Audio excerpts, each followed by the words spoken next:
तो EVM hack हो जाती है, चुनाव आयोग तक पे आप उंगली उठाना शुरू कर देते हैं। कांग्रेस या विपक्षी दल उठा रहे हैं उन मुद्दों से जनता का कोई सरोकार ही नहीं है कि बार बार आपको जनता नकार रही है। और अभी तो आप एंटीसिपेट ही कर रहे हैं, अभी तो ये पता भी नहीं है कि सत्र में आ रहा है कि नहीं आ रहा। दिक्कत यह है कि जब आप सिलेक्टिव क्रिटिसिज्म करते हैं, जब आपके पक्ष में परिणाम आते हैं तो आप चूं तक नहीं करते, बट जब परिणाम आपके पक्ष में नहीं आते हैं तो ईवीएम हैक हो जाती है, चुनाव आयोग तक पे आप उंगली उठाना शुरू कर देते हैं।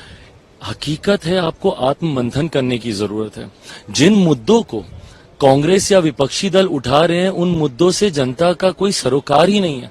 जनता उन मुद्दों से अपने आप को रिलेट ही नहीं करती है और यही कारण है कि बार बार आपको जनता नकार रही है। मैं मानता हूं झारखंड में हम लोगों की भी हार हुई है, बट जितनी प्रचंड हार आपकी महाराष्ट्र में हुई है या हरियाणा में हुई है, जनता कहीं ना कहीं इस बात को समझ रही है कि आज की तारीख में अगर कोई देश का नेतृत्व मजबूती से कर सकता है, कोई अगर देश को आगे लेके जा सकता है तो हमारे प्रधानमंत्री जी की सोच वाली सरकार ही विभिन्न राज्यों के माध्यम से आगे लेकर जा सकती है। और यही कारण है कि बार बार अलग अलग राज्यों में हो रहे चुनाव में परिणाम हम लोग के पक्ष में आ रहे हैं।